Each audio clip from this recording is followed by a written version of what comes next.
It's bright. Yeah, in the center. Hi, everybody, and welcome to this discussion on technology and whether it enhances or kills creativity. A kind of amorphous topic, but a fun topic. Mm-hmm. And precisely because it is so amorphous, I'm going to start with Scott. And I've asked him to tell you an anecdote about one of his most successful campaigns. And then I'm going to have the rest of you react to it and talk about what technology and creativity mean in each of your businesses. So Scott, let me turn it over to you first. Sure. As a good moderator, I believe in delegating. Okay, understood. So I think I come down very firmly on the side that technology is not at all killing creativity, and it's massively enhancing what you can do creatively.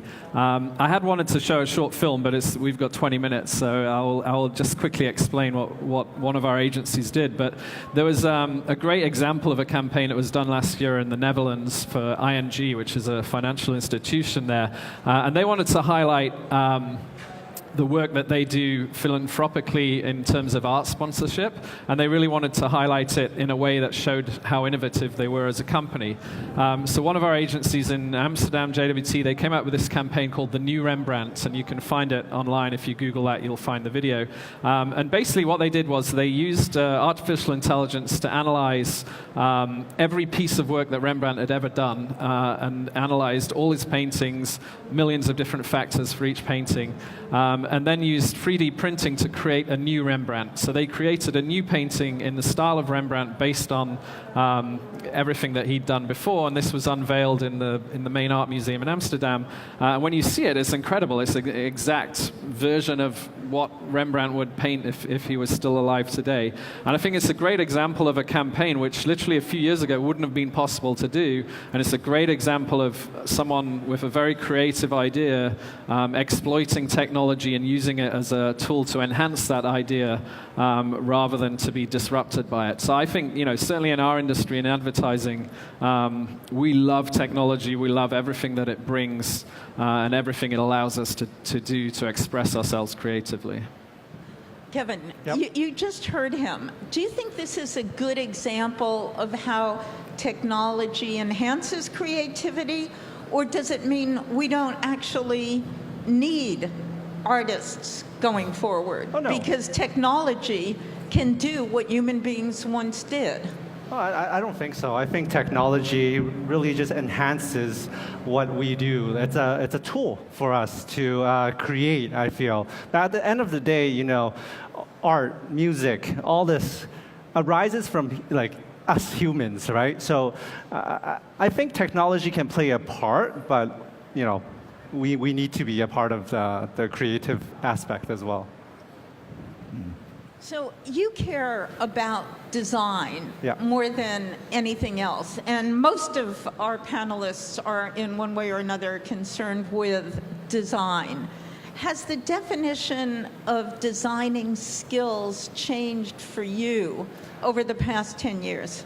Well, I think design, you just got to evolve your skills. Before maybe you didn't have Photoshop, or Illustrator. Now you got to learn. So you just have new sets of tools to design whatever you want to design nowadays. Yeah. Evgeny, for what you do, is technology a means to an end? When you look at photographs, how do you define what is a creative photograph? What is a good photograph? Are they the same thing? Well, I think photography is one of the best examples because that's where the technology and creativity go hand in hand. And it's something that technology enables to capture something that was impossible, let's say, 10 or 20 years ago. So that is definitely enhancing what is possible to create. Why was it impossible 10 years ago? just the technology itself. So, well, for one, we now have cameras in everyone's pocket. And before, if you were taking photos, you would go and have a camera only if you go on vacation or if you have kids and just kind of like some family moments. But you wouldn't carry a camera with you at all times. And now it becomes so that you have the camera at all times. So you start capturing more. So you start tinkering with what you have, tinkering with the cameras and technologies. And we see the evolution of that with dual cameras on iPhones and other smartphones. So it's kind of like starts to get even further in terms of quality, and the technology helps us capture the better side of the world, I hope. Do you think that in the case of photography, technology is a means or is it an end? That's a wonderful question. I think it's a combination of both, but it definitely puts the tools for creative use in more people's hands. So again, let's say 100 years ago, a photographer would have to be a chemist, a mathematician, and an artist combined into one person. But now you just have to pull your phone, and more people can have access to that. So it can unleash creativity in a lot more people right now. Thank you. Andy, on to you. Do you two care about design? Can you be a good designer today without understanding technology? Well, I think it all depends on what kind of design you're looking at. But if you're looking at the mainstream traditional designs, that what you see in today's and social medias or prints and stuff, you still need some kind of access to certain levels of technology. But I've definitely seen a lot of artwork being done without any technology being involved. A simple use. Can you give an example? I mean, for example, I think there's this lady called Red Hongyi. I mean, I'm sure that she has a lot of followers. I mean, she's been doing designs like with Jackie Chan's faces, with chopsticks, with tennis balls, doing some portraits of Obama. There are a lot of very good stuff that can be done without the use of any technology whatsoever. But the question is, where is the commercial value in that? So there's a lot of great designs, but with minimal commercial value. But when it comes to commercial angle, we need to have some form of technology being involved. Will that become more true over time, do you think? I would reckon so, because a lot of designs, I mean, most of us have companies with a lot of data. I mean, we tend to use a lot of data to put into a deep machine learning and to try to create some form of artificial intelligence. I think with the AI coming involved in a lot of new tools, especially with online tools, the SaaS model, so I would reckon that the AI would have a big impact on creativity. But the fact is, you then change the way you act, so you utilize the AI and the data to make things better. I mean, theoretically for us, data is the past, but creativity is what you can do for the future. Scott, let me ask you something. You have lived in Shanghai, you live in Singapore now. There's a big debate in Asia. Are educational systems in Asia equipped to nurture creativity? What do you think about that whole debate? How do you come down on that? No. I think. No, you don't want to answer the question? No, I think no, they're not. Certainly comparatively, they're not. I mean, I think it's changing. I mean, we have incredible talent in all of those places, and we do incredible creative work in any country in the world. But I think, yeah, the education systems in Asia are more focused on kind of rote learning and more technical skills and science-based stuff than art and creativity and thinking outside the box. But that doesn't mean that people can't do it. And I think, when you look at the younger generation, certainly in China, so, I think they're really craving that opportunity to express themselves, and I think ours is an industry that allows people to do that. So we have access to fantastic talent. Maybe they didn't learn what they learned at school to benefit them for their industry and for working in advertising, but they can certainly learn it themselves, and there are other places they can learn it, and it certainly doesn't stop them doing great creative work. So, I mean, Kevin, when you look to recruit people, what are the qualities that you're looking for? And what kind of people do you find those qualities? Yeah. So like Scott said, I think in Asia, I guess traditionally, people weren't raised in terms of like, being creative, or it's like a very traditional path. So for us, recruiting in Asia is actually quite difficult, but I mean, that's changing over time. So for us, we just want, young, fresh kind of energy, people who are open and like they're like thinking outside the box. They're exposing themselves to a bigger world, So that's where technology comes in, because like social media nowadays, you can get inspired very easily. You can learn a lot, from the internet. So it's bridging that gap really quickly. So Andy, when you recruit people, are you looking for people who are creative or have a good sense of cool? And how do you define that cool? Well, I think it's the right fit. I mean, we try to look for people who are hungry to get things done. So it's not so much purely based on the knowledge, because, I mean, as Kevin just mentioned, a lot of things can be learned online. There's tons of things that you can be better. I think the right fit and the right mentality to get things done is actually very important. So the coolness factors can come and go, but the fact is, I think the right fit is most important. When I was talking to my panel about this panel, one of the things that came up is this whole concept of brand and branding. Scott, is it possible to build new brands today? Does it make sense?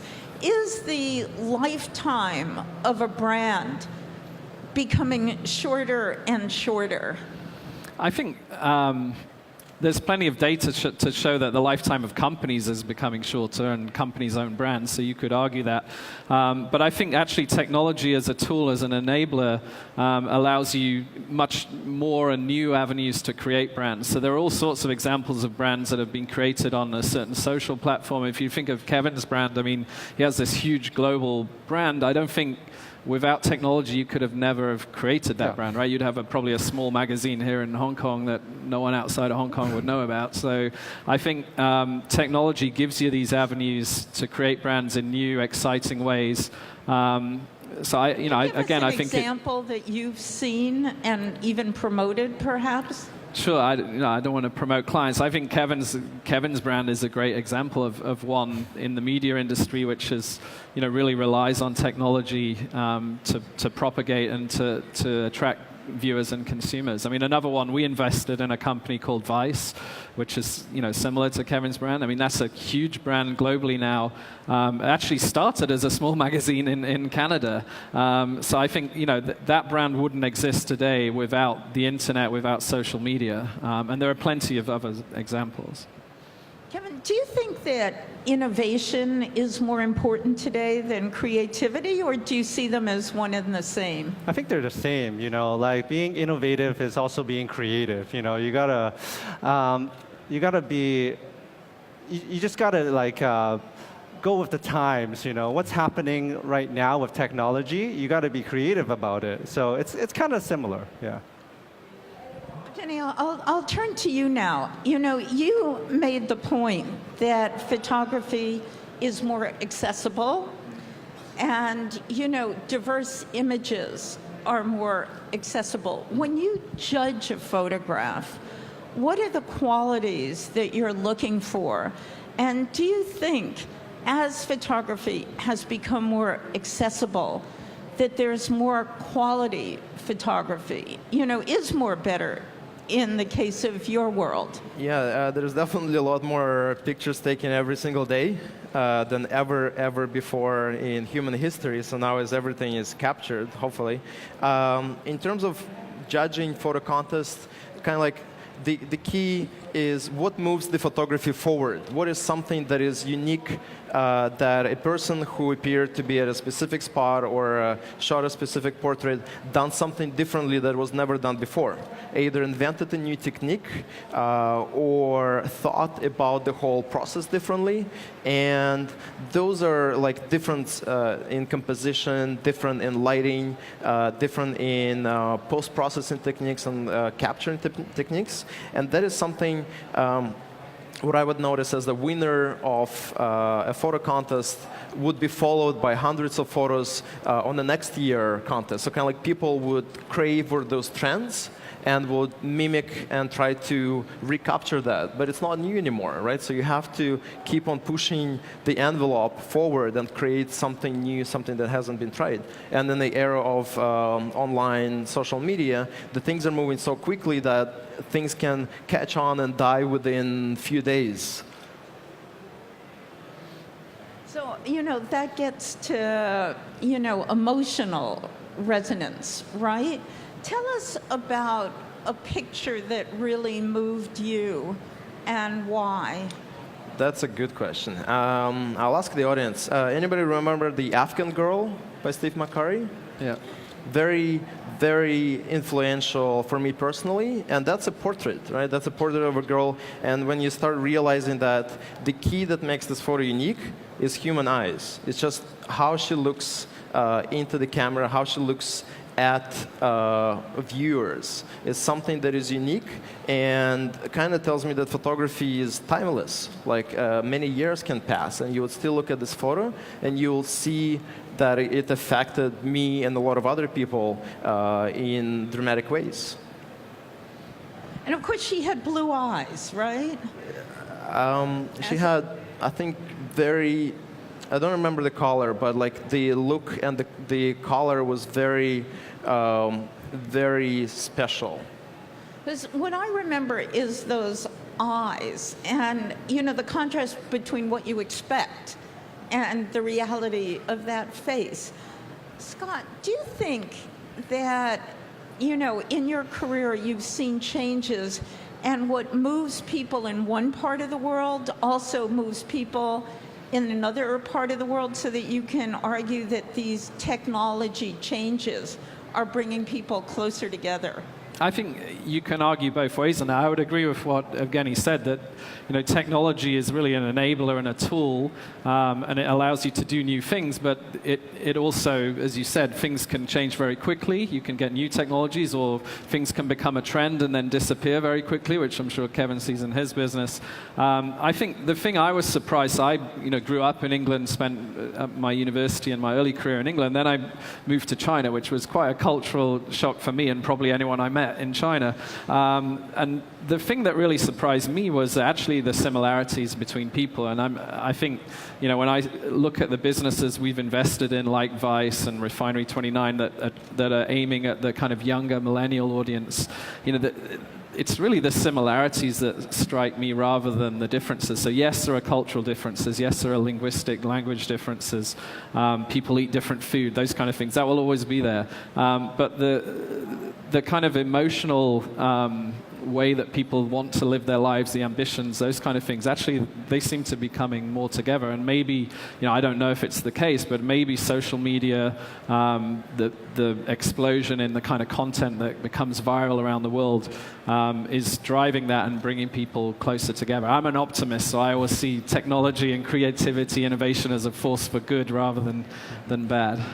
Kevin, how do you see that? Yeah, so I was just thinking about that, where photography can inspire people, but to bring people together can be as simple as a meme, for example, a funny viral meme that everyone connects to.